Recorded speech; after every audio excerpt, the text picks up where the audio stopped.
Spartacus's life deserves to be deeply examined as one of the most dramatic and inspiring resistances in human history. His story is a saga of a slave, bound by physical chains, who, with a burning desire for freedom and extraordinary leadership skills, challenged one of the most powerful empires in the world.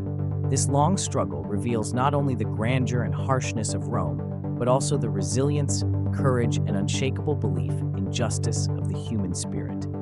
Spartacus was born around 111 BC in Thrace, into a poor farming family. His childhood was spent in the lands of Thrace, oppressed by Rome's expansionist policies. Even as a young boy, he grew up among the Thracian tribes who were resisting the Roman yoke, and he learned the harsh realities of war, the importance of survival, and the courage of a soldier.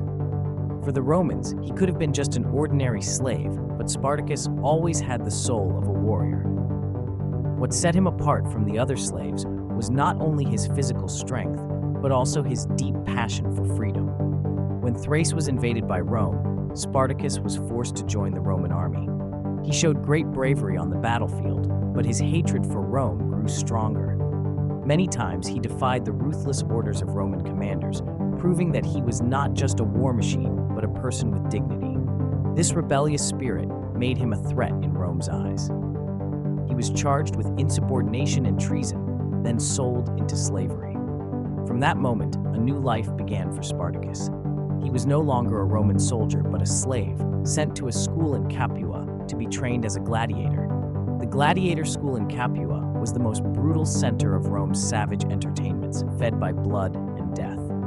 For Rome, this school was not just a place to train the fighting skills of slaves, but also a death camp. Every day, the cold breath of death was felt on the necks of the slaves, who were left with only one choice to survive: fight. But these fights were not mere brawls. They were deadly struggles, where each gladiator fought to extend their life by another day. In these arenas, where the clash of swords echoed, the sun never set without blood being spilled. The Roman public flocked to these bloody spectacles with great delight, watching the terrifying pains of the slaves like a theater performance. For them, these arenas were just entertainment. The sufferings of the slaves, the bloody scenes, were mesmerizing shows. But for Spartacus, these arenas held a different meaning. He didn't see these blood-soaked grounds merely as a tool for survival. Every fight, every sword strike, was part of a bigger struggle for him. For Spartacus, the arenas were the first steps in a rebellion against Rome's slave system, the beginning of the path to freedom. The gladiator school in Capua may have been a death stage for the Romans, but for Spartacus, it was a trial that fate had placed before him on his journey to becoming a leader. Here, he was not only born as a warrior, but also as a leader. Under his leadership, the slaves would no longer fight just to survive. They would begin to fight for their freedom. Spartacus quickly distinguished himself among the gladiators. He was physically strong, skilled in combat, and intelligent.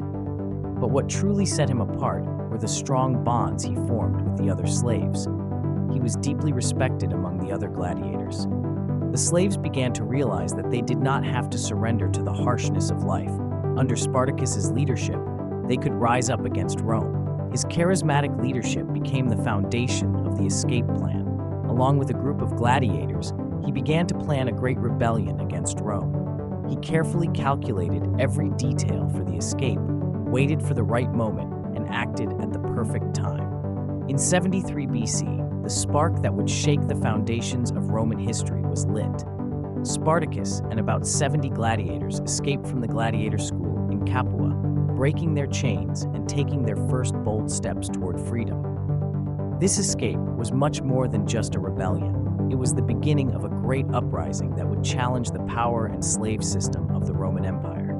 At first, these gladiators fled to the forests, seeking refuge from the cruel oppression of Rome. Driven by the instinct to survive, this small group would later lead one of the largest slave revolts in history. But this escape was not just an escape. It was a cry that slaves would not bow to their fate, a shout of the human spirit's thirst for freedom. Spartacus and his companions, who set out on this path to save their lives, soon began to gather around a larger cause. Within just a few days, this small group transformed into an organized resistance movement. Thanks to Spartacus's natural leadership and strategic genius, they evolved from a disorderly band of fugitives into a real army. Settling at a strategic position on the slopes of Mount Vesuvius, these rebels became a beacon of hope for other slaves crushed under Rome's oppression. Farmers, peasants, tortured slaves, and those fleeing Rome's harsh justice joined Spartacus's army, adding strength to the fight for freedom. At this point, it was clear that Spartacus was not just a mere gladiator. He was becoming a military commander, the leader of the people. His leadership shone not only with his strategic brilliance on the battlefield, but also with the promises of freedom he gave. Spartacus's vision was not limited to merely defying Rome's oppressive order.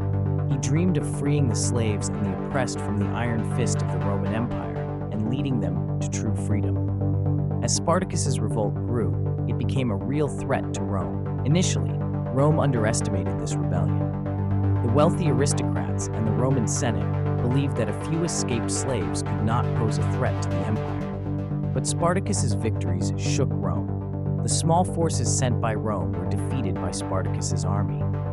Spartacus proved his brilliance not only on the battlefield, but also with his strategic decisions. With his ever-growing army, he dared to stand against the Roman army. With each victory, more slaves joined him, and Spartacus's army swelled to tens of thousands. The goal of Spartacus's army was to cross the Alps, escape Roman territory entirely, and gain their freedom. Once they crossed the Alps, they planned to establish a new life where Rome could not reach them. However, this strategy was hindered by some rebels in the army who wanted to attack the wealthy Roman cities. Spartacus wanted to stay on the path to freedom, but he struggled to control the desire for plunder among his fighters. This situation changed the course of the rebellion. Spartacus was forced to confront Rome, and his army began to weaken under the power of the Roman forces. When the Roman Senate realized the magnitude of the revolt, they decided to develop a serious strategy to stop Spartacus. Spartacus had now caught the attention of one of Rome's most powerful men, Marcus Licinius Crassus. Crassus, the richest man in Rome, raised a large army to crush Spartacus. Crassus gradually cornered Spartacus's army using attrition tactics, slowly breaking their strength. Spartacus's army was forced to retreat. Eventually, trapped in southern Italy, Spartacus refused to surrender and chose to fight for his freedom to the end. In 71 BC, in the final battle near the Sila River, Spartacus and his army put up a fierce resistance against the Roman forces. Spartacus fought bravely at the front of his army, as he always had. His leadership had ignited a flame of hope in every slave who fought beside him. But this battle was lost against the discipline and numerical superiority of the Roman army. Spartacus's courage and commitment to freedom never wavered, but that day, the rebellion came to an end. Spartacus died in battle, but his body was never found. With Spartacus's death, Rome crushed the revolt in a bloody manner. After the rebellion, thousands of slaves were crucified by Crassus, and their bodies were displayed along the Appian Way. Spartacus's rebellion may have ended in failure, but his name and struggle were etched into history as a lesson even the Roman Empire could not forget. He was not just a slave, he was a symbol of the fight for freedom. His rebellion continued to be remembered as one of the greatest uprisings in human history. For centuries, Spartacus's story inspired those who resisted oppression and injustice.